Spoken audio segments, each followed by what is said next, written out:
Well, hello and welcome to today's event, Podcasting, Why Start Now? I'm Carol Flagg of Answers Media Network and HealthcareNOW Radio. Thanks so much for joining me today. So we're in the midst of a podcast and online radio boom driven by both technology and social factors. Smartphones, smart speakers, and our general impatience for reading on mobile and tablet devices are major contributors to what some are calling the age of the voice. On today's event, we'll be looking at how we got to this place, where podcasting and online radio is going, why content marketers need to sit up and pay attention to this, and how our own HealthcareNOW Radio can help launch or expand your own podcasting efforts to reach a wider audience and greater engagement. First, just a little bit about our network and me. Answers Media Network is comprised of 5 websites and 1 streaming radio station, HealthcareNOW Radio. And we started our company with our first site, High Tech Answers, in 2009. Today, our network of sites and station averages over 52,000 visits per month with 34,000 social media followers and an email subscriber list of 46K. Our streaming radio station, HealthcareNOW Radio, now averages over 25,000 listens per month, and our SoundCloud channel, where we archive podcasts of episodes, just over 5,000 plays. A little bit about me, of course. I have over 30 years in publishing experience in the industry and host my own show on our radio station called What's My Tagline. You can contact me anytime at carol@hightechanswers or carol@healthcarenowradio.com. On this webinar, we're going to be looking at some general overview stats and demographics about podcasting and online radio. And we're going to look at radio podcasting as a content marketing strategy. We're also going to be looking at HealthcareNOW Radio stats, our growth, look at some use cases, and then how we launch and promote radio podcast shows. And that'll be probably just the last 5 minutes of today's presentation. So let's get started. So the research that we'll be talking about, a lot of it is coming from a recent report March of 2018 from the Infinite Dial and Edison research. And there's a link at the end to where you can access the report. And these reports, podcasting is, at least from at least tracking standpoint, a growth standpoint, has been on a long curvature as far as how long it's been around, but its trajectory in recent years is where the real growth has happened.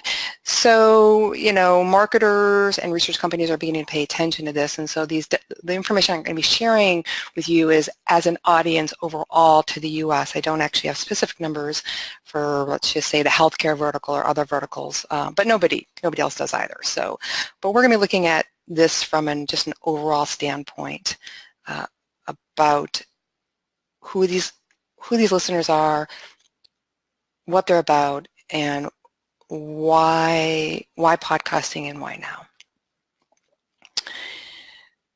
So we're going to talk first about podcasts in general. So podcast listeners are on the rise. The Edison research report that I just alluded to and we'll be diving into here in a bit shows that Americans are listening to podcasts a lot, as you'll see shortly, and actually up 11% in just 1 year. And from the same report, believe it or not, Americans listen to podcasts weekly 5 times more than they go to the movies. That that was in March of 2018, so that was before the latest Avengers movie came out. so this demographic could have changed with that. And then for the first time in the last year or two, the largest percentage of podcast consumers are 25 to 54 years old, and not that younger 12 to 24 age group that you would expect listening to carnivores of music. So according to this report, podcast growth the last couple of years has been fueled by a couple of things. One, of course, is the majority of U.S. households own a smartphone. And a smartphone today, whether it's an Android or obviously an iPhone and others, they all come with a podcast icon on it where people can search and listen to podcasts. And so it's easier than ever to download and listen to podcasts, and you do not have to search far and wide to find them. Also, it's just really true. There's a lot of information out there that you can research about the impatience of our society today and this sort of article and blog fatigue, especially as it's very difficult to consume long-form articles, let's just say, or even short-form, but more importantly, long-form articles on a mobile screen or even a small tablet or even a tablet itself. They're really geared, I think, for reading on a laptop computer. So as a result, more people are flocking to audio and visual content, and that includes video. And just because content begets content, the reality is that with the explosion of podcasts out there and the diversity of podcasts, and the diversity of podcast distribution channels, there just are more listeners in general as people explore and find podcasts on every subject imaginable out there. So we're going to dive into this Edison research report, and actually this is actually starting in goes back, as you can see, 2014 to 2018. This is from that March report that I was talking about. And as you can see, the real increase, or there was a jump, I should say, in podcast listening, starting, really in 2014. Before that, it was very, very, very small. So 2014 is when this really kind of came into play, the growth of podcasting. And as you can see from this particular slide, that podcast listeners 25 to 54 eclipsed the 12 to 24 range in 2017. That's where all of a sudden this prime age group really began to embrace podcasts as for educational purposes, for entertainment, and the whatnot. Also from the Edison research, the average time that these from a weekly standpoint is quite a lot, actually. So the report shows that 50% of U.S. podcast listeners actually listen in for 1 to 5 hours. We actually find that in our own experience for our station, which we'll talk about a little bit later. But as you can see, they're spending a lot of time here. And if you just even think about, let's go back to that long form article. If you think about like your own website traffics, where you're looking at analytics about how long people spend on your website page or how long they spend on your blog post, research in that area indicates if they're spending more than 2 minutes on a particular article, you're actually in the minority, not the majority. 1 to 5 hours is enormous, and this is why content marketing and experts across the field are talking about this engagement that the podcast listener has with the content what they're consuming.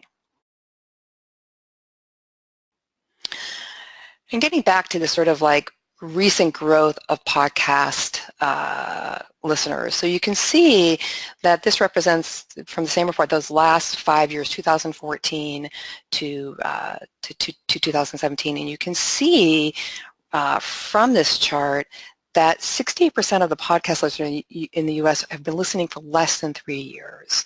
And so, again, that growth curvature over the last couple of years, again, smartphones and certainly the smart speakers, are driving this real recent growth, along with the multiple distribution channels where you can find podcasts. I love this graphic. You can also see that podcast listeners are real social media users, far more than the U.S. population as a whole. And you can look at almost any brand and see that that is the case. I especially like the LinkedIn and Twitter. Those are sort of the areas that we work in from a healthcare and healthcare IT perspective, from an engagement standpoint in social media. So that is a great thing to be thinking about, as podcasts, as we'll see later on, are very shareable. You can also see that the composition of a podcast consumer outpaces the U.S. population as far as income level.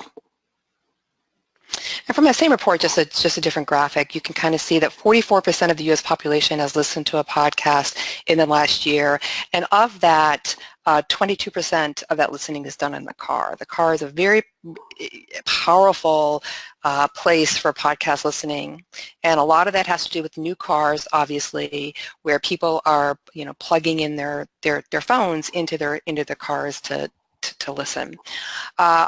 It's also a very engaged audience, as we talked about, 80% of listens to all or most of each podcast, each episode. And again, we have that same experience with our own radio station about how long people are listening in. Once somebody finds a podcast of interest, they will listen to it, and they will listen to all or most of it.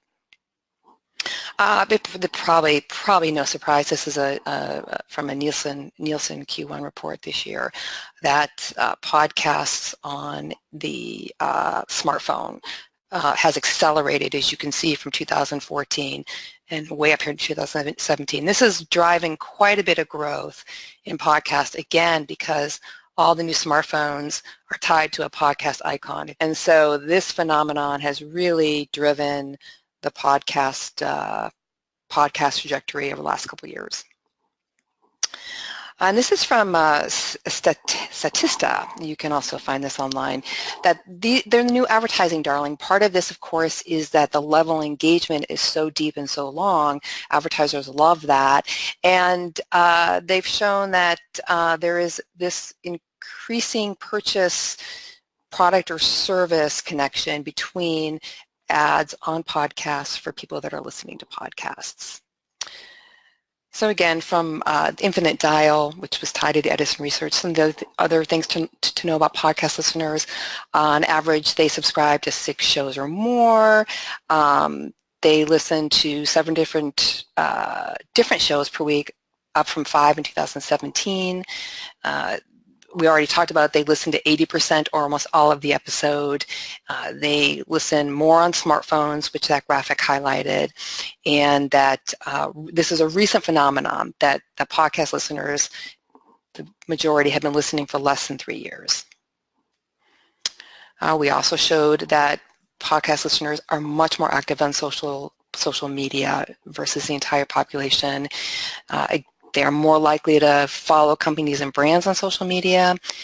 They're subscribers and listeners, and so they like the internet. They like digital. They like consuming things on mobile devices and tablets, and so they subscribe to Netflix and Amazon and all of that. And they are also more likely to own a smart speaker. Obviously, that's a recent phenomenon as well. The Amazon Alexa, the Google Home, and there will be more coming into the market. So now we're going to just touch briefly upon the rise of internet radio. And so when we talk about the rise of internet radio, one of the things that is fueling that growth also the last couple of years is again smartphones, and you'll see here shortly how that comes into play. Again, smart speakers, and then of course the iTunes, iHeartRadio, Pandora, TuneIn, Sirius, NPR. Then there are more coming into play. Some of those are paid internet radio, like the Sirius XMs of the world and Pandora's, and some are free. But all of it is driving engagement in online or internet radio. So there actually is a brief history of time for internet radio, and when I say internet radio or online radio, the terms are interchangeable. So it actually started in 1993. The first internet talk radio show was launched. People think, wow, how did that happen before the internet was born? Well, the internet was born, I think, to the general public in the late 90s, 98, 99, somewhere in there, 97, but actually existed prior to that. In December of 1994, there was a radio station in Lawrence, Kansas. The University of Kansas became the first radio stations to broadcast a live continuous stream over internet radio. No idea what that quality was like, but it was the start in the infancy. In 1995, Scott Bourne founded netradio.com, which was at the time the world's first internet-only radio network. Internet radio began to attract media attention and investor attention in the late 90s, of course, with the dot-com boost and boom that happened in the late 90s. And then there was an initial public stock offering for broadcast.com in 1998. I think Yahoo ended up buying broadcast.com. From 2000 onwards, that's when online or internet radio stations really became to provide quality streams just because of the increase of bandwidth. Just became an economical process. Before that, bandwidth, if you're of a certain age, and I'm of that age, bandwidth was very expensive. You think back about what your internet costs used to be for your home, and it just became more economical over time. So this is also from the Edison infinite dial research, and it's showing the growth of online audio listening. Again, online, digital, internet, radio, this is what we're talking about. And you can see, again, this sort of slow move up, and then you begin to see it increase in 2011, 2012. We actually started our radio station in 2012, and how it's escalating. And so the research estimates that in 2018, an estimated 180 million U.S. citizens will listen to some form of internet or online radio. And here's a look at the weekly online audio listening. So 160 million. So obviously people who are on a weekly basis, they're versus monthly, they continue to listen through the month. I mean, whether they're listening 3 weeks out of 4 or 20 days out of 30, it's still a huge number. And again, you see this growth curvature over the last 2012 up to 2018. And here's another look at that monthly online audio listening. And just looking at, again, these age ranges and the growth curvature. Much like podcasting, internet radio was initially sort of the younger music generation, but you can see where this sweet spot of 25 to 54 has really grown over the last couple of years. And then we get to the car. So internet radio in the car is becoming very, very popular. And I'm not talking about satellite radio here. I'm talking about literally internet radio, where people are taking their cell phone and they're connecting it to their car's audio system and listening to internet radio. And you can see that a lot of this is probably driven simply by the fact that newer cars give you the ability to do that, right? To connect your cell phone to your audio system and stream internet radio. And again, sort of following that dovetail, this research shows how even online radio and podcast radio is even eclipsed satellite radio, as you can see from 2018. I mean, everything is growing in this area anyway, except for traditional, of course, CD player is down. So online, podcast, and satellite radio are the three areas that are having the growth trajectory right now in audio sources used in cars. And also from the Edison research in infinite dial, you can see that the most listened to radio formats, and this is actually in the car, is news talk information. So this is what people are listening to in their internet radio formats. So now we've kind of given an overview of what these podcast online listeners and followers, what they're doing, who they are, so to speak. So let's talk about content marketing. That's the key here, because and that is the point of this whole presentation, about where content marketing is engaging and how they're engaging in podcasting and online radio, and why. And there are a number of different reasons, and I've basically broken out into 4 sections, which is thought leadership, brand awareness, content noise, and then evergreen content. So obviously, content marketing and thought leadership have gone hand in hand for a number of years, and the vast majority of that thought leadership content has been in the form of long-form article posts. And of course, there are, other thought leadership programs, national speaking engagements, webinars, videos. But just as a general rule, most good percentage of the companies, certainly a lot of companies in the healthcare and health IT space, have a corporate website with a blog where their thought leaders publish content, long-form content on subjects to paint them as thought leaders, to get that word out that they're thought leaders. And so podcasting does the same thing, of course, I would argue, in a more engaged level than the average blog post, simply because of the amount of time people are spending on listening to podcasts. So it is a platform for a thought leader to establish their voice, and I put voice in parentheses because we are talking about radio and podcasting in the community. It's a way to obviously increase thought leadership authority. And then, of course, if they have, if the host or the podcaster has an invited guest or a colleague, those guests or colleagues support that voice and highlight and enhance the subject matter expertise of the thought leader who is driving the podcast conversation or the radio conversation. Podcasting and radio podcasting also is great for brand awareness. It really is. It's a way to communicate with a captive, engaged audience. Again, when you look back at those engagement levels about how long people are listening to podcasts and how they're engaged in them from a social media standpoint, you can see how why brands are attracted to podcasting.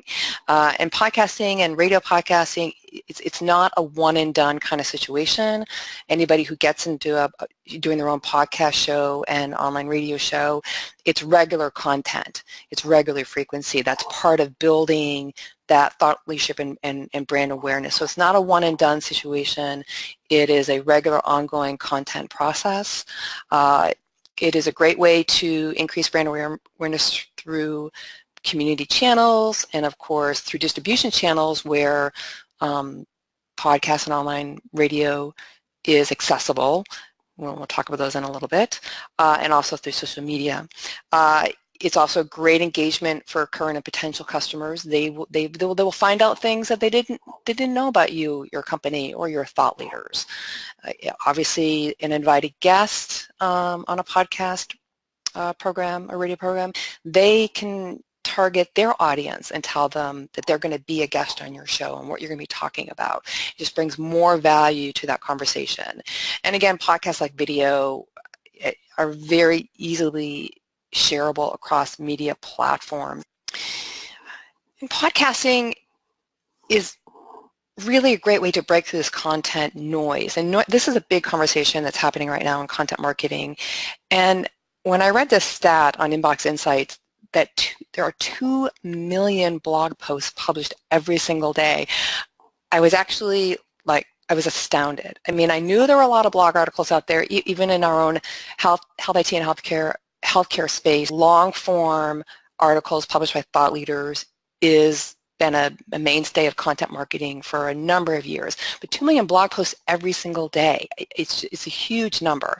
And the fact of the matter is, companies have bought in, as they should, to long-form blog posts as a great way to not only educate their audiences and potential audiences, but also for SEO value, right? And so, not surprising, their companies are producing more content today than they did a year ago, and probably last year they produced more content than they did the year before, as content marketers for companies try to position their thought leaderships out there and get attention to them through these articles. The downside of that, of course, is that it's just more information that the consumer, quote, the customer, quote, the potential client, has to sift through than ever before.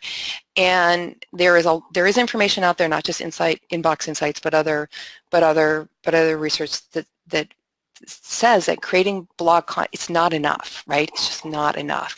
You have to expand and widen that circle exponentially to keep your current audience engaged and to engage new audiences. And people think it's true. Long-form content does create, it is evergreen content. It does have SEO value because you can put links in it, and there's a word count that Google likes, and all of that. But podcasts can also be evergreen content and searchable and findable, not just in Google, but also searchable and findable in distribution channels. So, for example, all of our podcasts that we publish and distribute, we go through an RSS feed that's in 30 plus distribution channels. One of them is iHeartRadio, and so if you're out there Googling and searching, you'll see this will pop up. Oh, iHeartRadio. This is a podcast on, secure communications in the cloud and that sort of thing. So you can evergreen your content.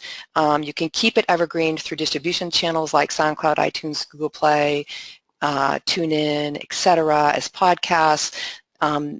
You can keyword them and make them searchable in Google. You can convert them to MP4s and put them up in YouTube as searchable content. And as I said, just like long-form content, you can create SEO from podcasts. And that there are some things you need to do. One is if you are podcasting right now and you are putting your podcast in iTunes, make sure that the title is key, because that is the ranking algorithm that iTunes is using to try to deliver podcasts of interest when somebody's in iTunes searching for podcasts. On Google Play, it's the show's description that matters, not necessarily the individual episode, but about the show. That's how Google Play works their algorithm. You can embed podcasts on your site's websites, and you can make sure that they have a correct keyword or description, and that they are tagged appropriately, meta tagged appropriately.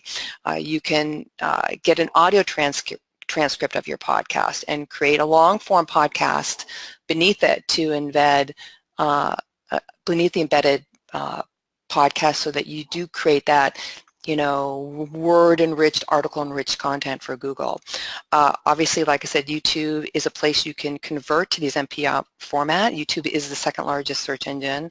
As you know, it is owned by Google. And just make sure you use a good description, keywords to help visitors to YouTube who are searching find it. And then, of course, if you have a hosted podcast program, make sure that the guest or speaker that you have promotes the podcast on their website, linking back to yours, again, for good SEO value. LinkedIn. So LinkedIn is the largest B2B network. That is no surprise to anybody. Obviously, LinkedIn is an important social media network for Answers Media Network, just because of the vast numbers of our readers and followers, physicians, hospitals, health IT vendors that are on LinkedIn. LinkedIn has over 500 million users, and in a survey that they did in 2017, they found that 35% of those users, this is worldwide, or 170 million LinkedIn members used or listened to podcasts. And there was a lot of information about the survey, but the LinkedIn analysts concluded that podcasts are this was the last year, podcasts are underused in B2B marketing, really pointing out how engaged the podcast listeners are, especially among senior executives, and that B2B marketing is starting to really explore podcasts, and 70% saying that they're going to use podcasting in their content marketing efforts, which was up 12% from the previous year, which is 2016. I think if LinkedIn conducted that survey again in 2018, I'm sure they would see both those numbers up from last year. So finally, we're just going to spend a few minutes talking about Healthcare Now Radio. And we're going to look at our growth and stats, which much of it really has dovetails to the growth of online radio and podcasting. We're going to talk about some use cases, how we work with people, and then how we launch and promote the show. And then finally, I'll have a page of resource links. So for those of you who are familiar, we actually have a live streaming station, online radio station called HealthcareNOW Radio, where we host and produce and syndicate shows, 30-minute shows on health IT and healthcare delivery. And they run the gamut across the board, but they're all educational. They're all all of them thought leadership driven. When we started HealthcareNOW Radio in 2012, we really wanted to follow and use NPR as our example of how we think internet radio is best delivered. But the idea is to provide 30-minute shows that are education-driven, topic-driven, not marketing-driven. We are currently seeking new shows to add to our lineup in Q3 and Q4. And this is our growth trajectory of HealthcareNOW Radio. This is our live stream internet station. We started it in 2012 and and these are annual numbers, and got some attention right off the get. At that time, we were actually doing our station live, meaning you just, when you click the button to listen to us, you literally were listening to us live. It wasn't pre-recorded. And we did a show called MU Live back then. That was in the heyday of MU. We stopped doing MU Live, and the station sort of trudged along, with some, modest growth. But then in 2017, as you can see, an interesting thing happened, and the growth of the station skyrocketed. A lot of this has to do with our own promotion efforts. We really amped up a promotion of HealthcareNOW Radio to our Answers Media Network as a whole, but a lot of it was really driven by this growth in podcast interest and online, aka internet radio. Now through April 2018, we had over 25,000 listeners, and we are projected to hit between 280,000 to 320,000 listeners by the end of the year. It's just a snapshot of what that online radio looks like, and there's a link to it at the end of this under resource links. But it is live streaming. It's not live like MU Live was live. We pre-record all of our shows, of course, but it's live in that it streams 24/7 on your iPhone or your smartphone or your any mobile device you use, or tablet or computer. So here's a use case. And so here's, for our hosted radio shows that we produce and distribute by HealthcareNOW Radio, this is why these companies work with us, and this is what they have been getting from a delivery standpoint. So these companies that work with us, what they're trying to do is they're looking to elevate their thought leadership presence. Usually it's one or two people on their staff, and they want to present that thought leader and expand their presence in the health IT and healthcare community beyond what can be gained by blog articles or speaking at HIMSS or other national events or doing webinars, etc. And so they recognize the value of podcasting. They recognize the deep engagement level that comes with podcasting, and so that's what starts the conversation. And they have a topic or topics that they're keen on educating the market on. So as of April 2018, these hosted radio shows average 602 listeners per week. Each episode is played 12 to 15 times per week, and that is really because we stream 24/7. We literally take 8 hours of programming and then duplicate it three times a day. So each episode of every show on a schedule airs 3 times a day, and then we have a weekend schedule.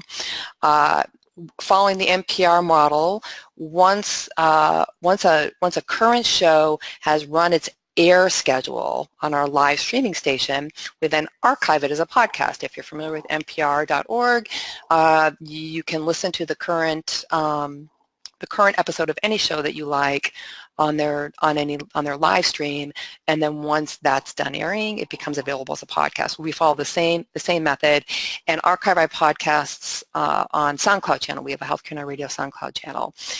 On average, for the first month, each episode averages between 140 and 300 plus plays, but it is an evergreen program, so plays continue to rise over time because it is content that is readily accessible and available.